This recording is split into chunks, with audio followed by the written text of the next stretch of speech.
bukan mulai panas ya, mungkin sudah panas dari awal kali ya mungkin ya. Sejarah itu tidak pernah mencatat orang-orang yang hampir menang. Karena tidak ada bahasa-bahasa hampir menang. Maka kita memerlukan orang-orang yang visioner hari ini.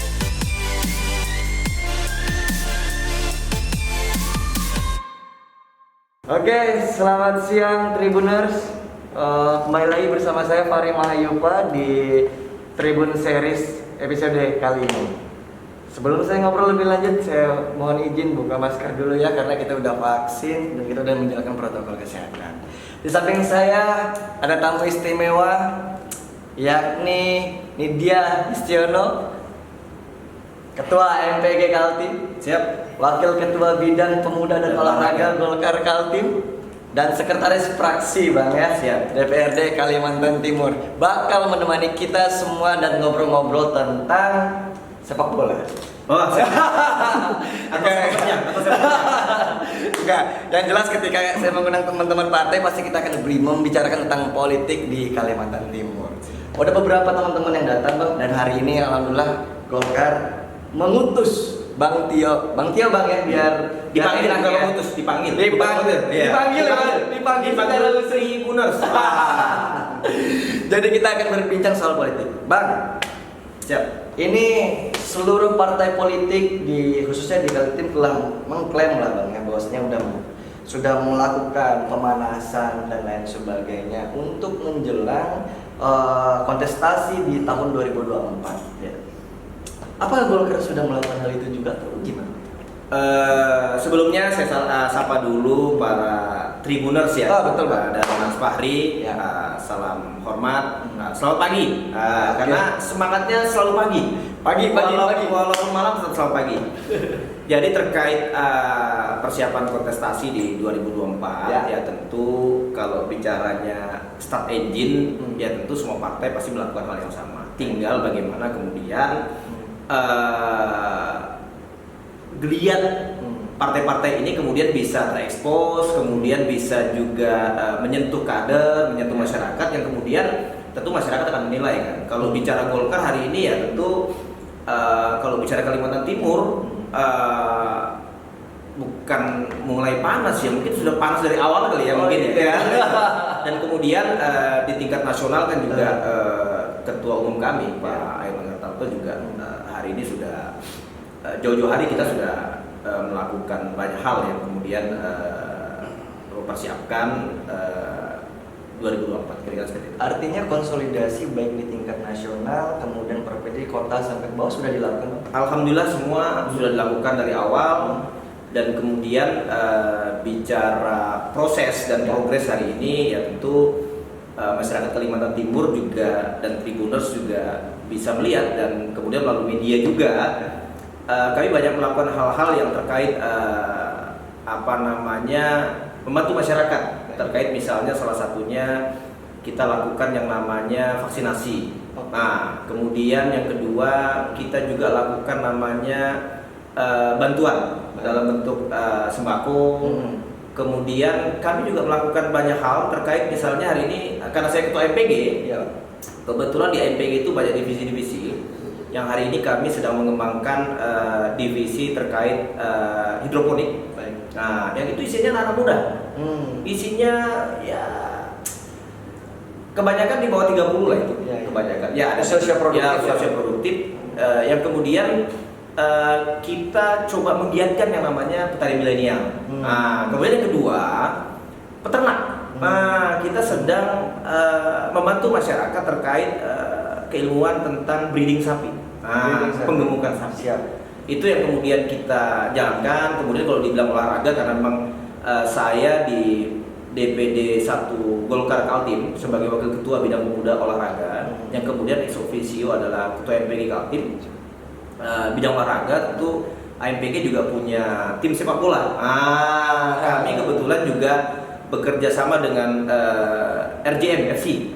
RJM itu memang kumpulannya orang-orang kita yang kemudian kami bersinergis dan Golkar Kaltim membentuk tim yang kemudian di 10 kota kabupatennya untuk AMPG kota kabupatennya juga membentuk hal yang sama. Ini yang kemudian kita terus galakan, terlepas dari program-program dari DPD 1 yang hari ini terus kita giatkan. Terutama misalnya di malam Jumat itu kami sering melakukan yang namanya pengajian. Di kantor DPD Golkar Kaltim itu sering melakukan pengajian, kemudian kita juga melakukan pembagian sembako, ada yang namanya Jumat Berkah, yang ini diinisiasi oleh Ketua DPD 1 Golkar Kaltim, Pak Ajurdi Masud, melalui ada yang namanya KPPG, IIPG, AMPG, Al Hidayah, dan ini yang terus kami gerakkan. Termasuk juga di sana ada pelatihan-pelatihan kader. Ada kader. Kira-kira seperti itu, Mas Fahri. Terlepas dari penyiapan infrastruktur partai yang harus dikuatkan Bang, ya, ternyata Golkar Kaltim ini udah dari lama sudah melakukan touching ke publik itu Bang, ya. Yang tadi ada di wilayah peternakan, pertanian dan lain sebagainya itu. Betul. Itu emang arahan dari Pak Airlangga sendiri dari atas atau memang inisiatif dari Golkar Kaltim Bang? Oke. Kalau bicara arahan, tentu kan secara umum kita akan pertama banyak strategi-strategi yang kemudian kita juga jalankan. Salah satunya adalah rekrutmen. Rekrutmen kita bicara adalah bagaimana merekrut kader-kader baru, kemudian create leader-leader baru yang rata-rata kan hari ini kan akan banyak sekali pemilih-pemilih pemula. Nah, itu rekrutmen terus kita jalankan. Kemudian ada namanya program, ini dari pusat ya. Kita menyiapkan yang namanya yellow clinic. Klinik kuning, kira-kira seperti itu. Kalau ini kan biru nih, klinik kan, kira-kira begitu.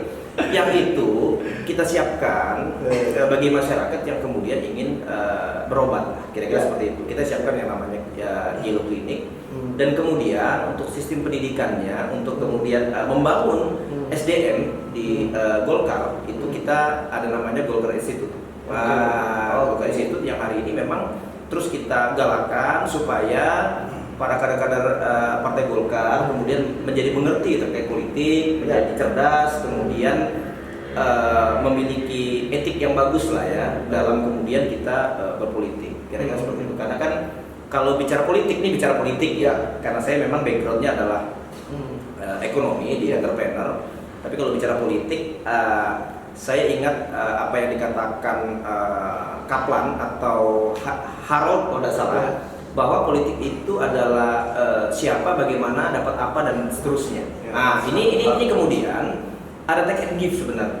Jadi ketika kita membangun sebuah kerangka berpikir, ya tentu ini bicaranya adalah pertama kita harus ada objeknya dulu. Bahwa kalau bicara politik kan ini bicara manusia, bicara bagaimana kemudian kita merekrut, kemudian bukan hanya direkrut, tapi kemudian diberikan pendidikan, pengetahuan terkait politik.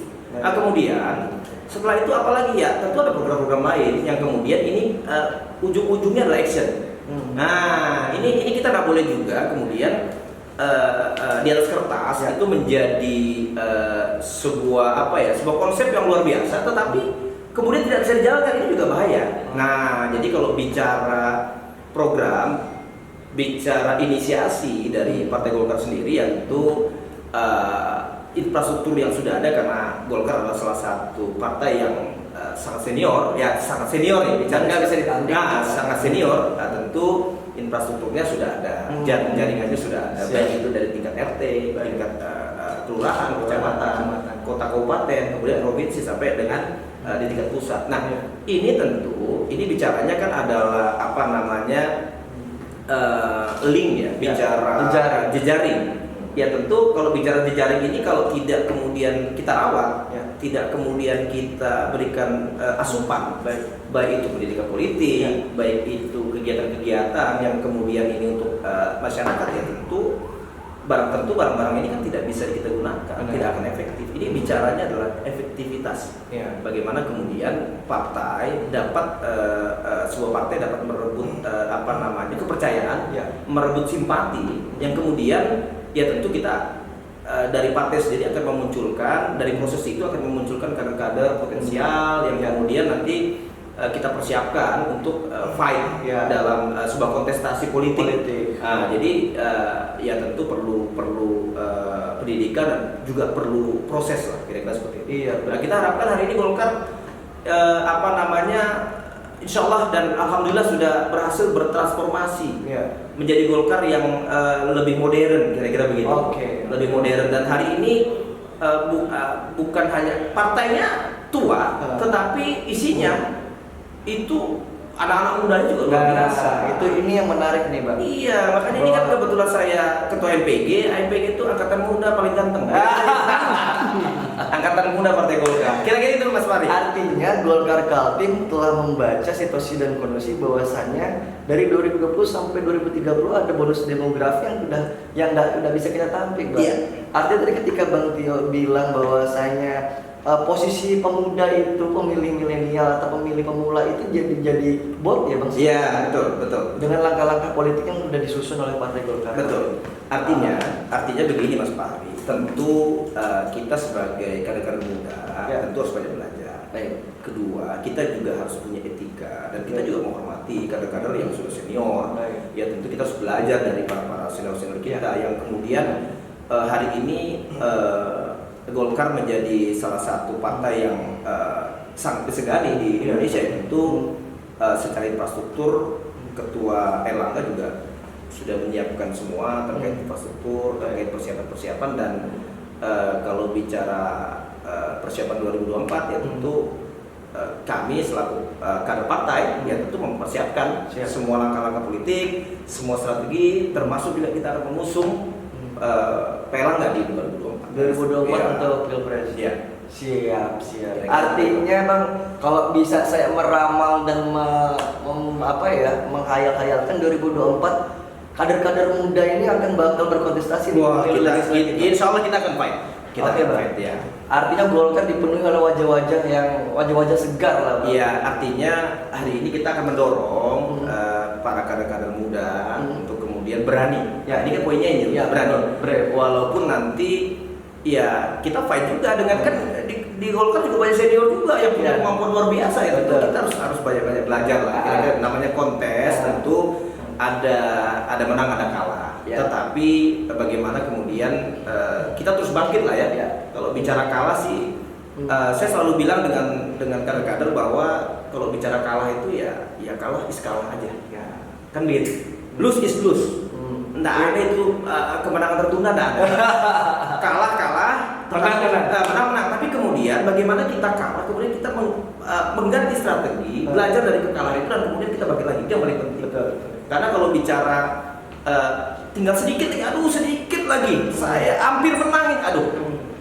Dari dulu sebelum saya masuk ke dunia politik, di dunia entrepreneur, saya selalu sampaikan bahwa sejarah itu tidak pernah mencatat orang-orang yang hampir menang. Karena tidak ada masa-masa hampir menang. Tinggal sedikit lagi, nggak ada itu. Filosofis sekali kan. Meskipun muda tapi waduh, ini mantap ini. Kira-kira seperti itu. Bang, tadi berbicara muda target Bang di parlemen. Kondisi parlemen sendiri Bang di Kaltim Bang, mungkin Tribuners juga betul tahu. Kemudian targetnya di Pileg 2024 gimana? Para Tribuners ya, bahwa kalau bicara di Kaltim ya tentu hari ini kalau bicara kursi Golkar Kaltim itu kebetulan berada di posisi pertama dengan 12 kursi. Iya, dan hari ini menjadi pimpinan DPRD Provinsi Kaltim. Kalau di tingkat kota kabupatennya kan masing-masing punya komposisi masing-masing. Ya itu kalau bicara target kita berharap dari 12 kursi ini ya kalau saya berharap target itu kan target itu kalau bisa jangan dibikin 100%. Oh gitu. Gimana ya rumusnya? Nah, rumusnya begini. Kalau target kita 100%, maka ketika kita gagal, ketika kita jatuh, maka turun-turunnya bisa di 80, bisa di 70. Ya. Tapi kalau misalnya nih, Anda tetapkan di 120%. Jatuh-jatuhnya ya bisa di 100%. Jatuh-jatuhnya begitu. Artinya hari ini saya selalu bicara dengan anak muda, para Tribuners juga, bahwa ini kalau dulu kan kita mindsetnya adalah think in the box, kemudian think out of the box. Kemudian hari ini shifting lagi, berubah lagi 4.0, 5.0 dan seterusnya. Hari ini adalah think without the box. Boxnya nggak ada, tidak boleh lagi kemudian mindset kita terbatasi oleh hal-hal yang kemudian sebenarnya kita bisa melejit lebih tinggi. Dan hari ini yang paling baru itu adalah create the box. maka kitalah yang membuat kotaknya. Batasannya cuma kita yang bisa bikin. Artinya tidak ada batasan, kira-kira begitu. Sehingga kalau bicara target ya saya sih maunya 200%. 24 dong. 24. Sudah kenapa enggak? Why not? Iya kan? Betul. Tidak ada yang harap, tidak ada harapnya, tidak ada. Sehingga ini juga berlaku untuk kehidupan kita sehari-hari. Anak-anak saya juga sampaikan ke mereka untuk bicara targeting itu kita tidak bicara 100%. Dulu saya waktu pada saat masih di entrepreneur, masih menjadi karyawan, target itu dinaikkan 120%. Awalnya saya menpun luar biasa. Target 100% itu sudah berat sekali gitu loh. Tiba-tiba dibikin 120, tetapi akhirnya saya berpikir, iya juga ya. Kalau kemudian yang kita lakukan itu biasa-biasa saja, maka hasilnya biasa-biasa sama dengan ketemu biasa-biasa itu sudah bagus ya. Tapi kalau biasa-biasa, biasanya itu akan under biasa. Sehingga memang kita harus tetapkan target itu high. Ya tentu dengan segala kompetensi kita, kita juga harus rasional, tetapi juga tergantung effort kita juga kan begitu. Effort dan infrastruktur kita harus bangun dan kata kuncinya adalah action. Betul. Kira-kira begitu Mas Farid. Itu pileg. Ya. Kita berangkat ke sebelahnya dikit. Pilkada. Oh siap. Ini kayaknya boleh ditunggu-tunggu terus ya tadi ya. Siap. Ini ke pilkada. Kalau kita tahu lah pilkada walaupun itu jadi kewenangan DPP ya Bang ya, tapi kan ada mekanisme dan tokoh-tokoh Kaltim juga harus tahu begitu mengusung dan lain sebagainya. Apa sosok seperti apa yang dicari oleh Golkar? Ya tentu kalau bicara kriteria ya, masing-masing partai itu punya mekanisme sendiri. Ya tentu kriteria kita juga punya mekanisme. Baik. Ya tentu kalau bicara mekanisme sederhananya memang harus siap lahir batin. Itu sederhananya seperti itu. Siap. Artinya begini. Kalau bicara ini bicara bicara kader ya tentu kita bicaranya elektabilitas. Itu kan juga tentu menjadi indikator. Menjadi indikator. Yang kita namakan kalau di dunia bisnis namanya KPI. Ada key performance indikator. Ada indikator yang kemudian itu bisa membuat kader-kader kita ini kemudian bisa menjadi layak. Kan ini kan kalau di dunia finance itu ada analisis namanya 1P5C. Ada namanya purpose, ada namanya capacity, bagaimana kapasitasnya, bagaimana kemudian tadi bicara elektabilitas, kemudian kemampuan finansial juga. Maksudnya finansial ini adalah bagaimana kemudian kita maju kan kita siapkan infrastruktur, kemudian mempersiapkan operasional. Ya tentu kan namanya kita maju sebagai dalam sebuah kontes, tentu kita harus menyiapkan yang namanya infrastruktur. Kita kemana-mana kan ada uang bensinnya, kita kos politik lah. Kita harus kemudian bersosialisasi. Nah ini juga harus siap. Kemudian tentu kalau bicara keilmuan, pola pikir, mindset itu juga menjadi tolak ukur kita juga. Bagaimana kemudian memandang tadi kan bicara politik, tadi kan bicaranya teorinya Kaplan dengan dalam bukunya Society Power kalau tidak salah bukunya itu, bahwa ini siapa dapat apa bagaimana di mana. Yang kemudian memang ada satu buku lagi saya lupa penulisnya Joyce Michael. Dalam bukunya dia menulis bahwa politik itu bagaimana kemudian membagi kekuasaan, membagi kebijakan. Bagaimana kemudian kebijakan ini untuk masyarakat luas. Nah tentu pola-pola pikir leadership seperti ini yang tentu kita perlukan. Nah, bicara kriteria tadi ya, bicaranya adalah leadership. Maka kita memerlukan orang-orang yang visioner. Ini bicara visioner ya. Kira-kira seperti itu. Nah, ini yang jadi catatan. Ketika poinnya adalah visioner, Bang, visioner. Nah, melihat Kaltim hari ini dan apa yang diharapkan Kaltim ke depan gimana, Bang? Oke.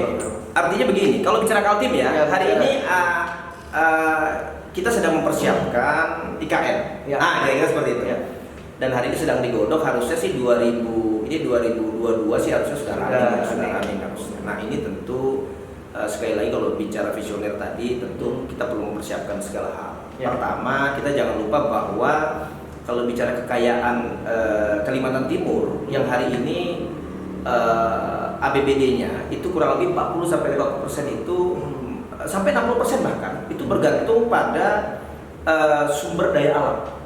Nah, sementara jangan lupa bahwa hari ini sumber daya alam itu adalah energi yang akan habis, energi yang tidak terbarukan. Nah, maka perlu adalah energi baru yang kemudian sebagai pengganti, sebagai substitusi, non ekstraktif. Iya, tentu. Selain itu juga sebenarnya kalau bicara Kaltim kita harus siap dengan perubahan itu. Kenapa? Jangan sampai kemudian nanti Kaltim habis sumber daya alamnya, kemudian kita tidak siap. Nah ini yang bahaya. Nah tentu sektor-sektor lain perlu kita kembangkan, sektor jasa, sektor pariwisata. Yang paling penting adalah sumber daya manusia. Walaupun hari ini secara IPM, indeks pembangunan manusia kita cukup bagus. Kalau tidak salah kemarin Pak Gubernur juga sampaikan tuh nomor 2 atau nomor 3 dibanding Jakarta, Jogja kalau tidak salah. Nanti kita cek bareng.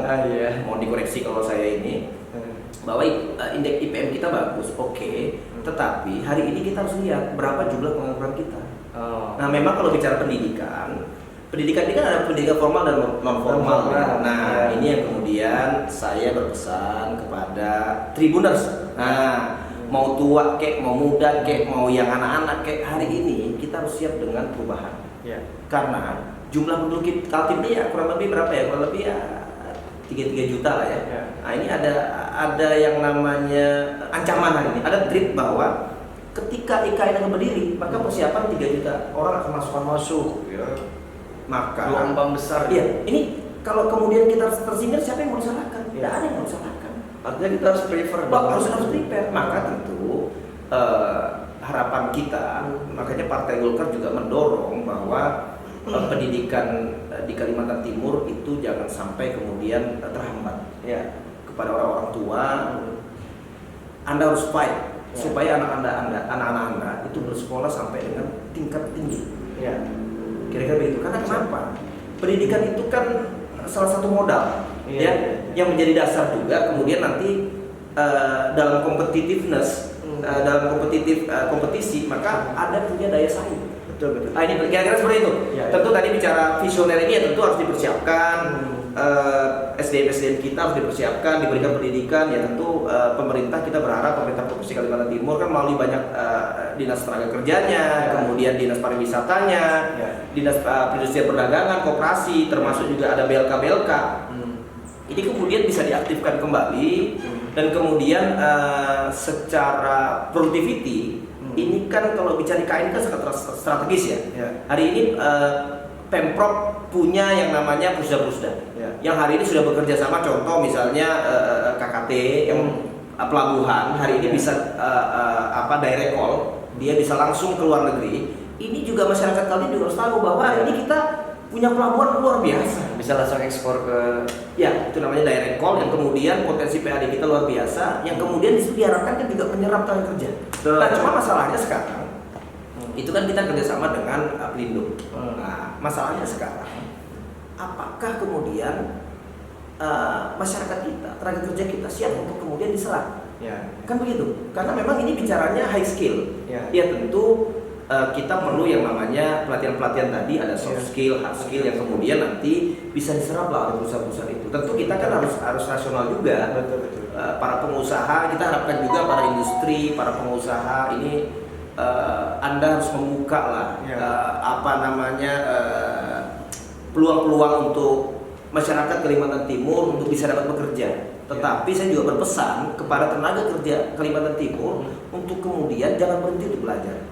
Jangan berhenti untuk berusaha. Saya selalu bilang sama anak muda, dalam setiap pertemuan saya selalu ingatkan, teman-teman muda ini kan ya termasuk saya juga lah. Saya kan masih muda juga lah. Masih 22 kan masih sosok lah dengan Mas Fahri lah ya, masih sosok lah ya. Kita itu kalau ngatur strategi, saya selalu bilang wah sampai subuh ya kan, begadang begitu kan. Nanti kita mau atur perangnya itu jam 8 pagi gitu. Kita ngatur strategi sampai jam 5, jam 6, tiba-tiba bangun kita jam 12, bos. Nah ini yang kemudian teman-teman, ini realistis bos, bahwa hidup ini tentu harus dengan perjuangan, harus dengan doa dan perjuangan.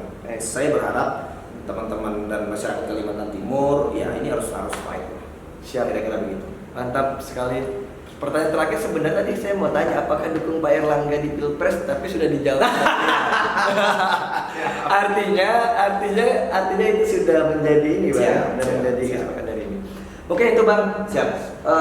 Saya terima kasih, kami terima kasih. Siap banyak Tribuners. Siap. Luar biasa bincang-bincang politik yang tidak rumit-rumit banget Bang. Ya. Karena kalau ngomong politik sambil asik begini kan lebih cair lah ya. Lebih cair lah ya. Jadi Tribuners itu dari saya Fahri Mahayupa dan Bang Tio Nidya Listiono, Ketua MPG Kaltim, Wakil Ketua Pemuda dan Olahraga DPD Golkar Kaltim dan Sekretaris Fraksi Golkar Kaltim di Parlemen Kaltim. Sekian, Assalamualaikum warahmatullahi wabarakatuh. Assalamualaikum. Selamat pagi.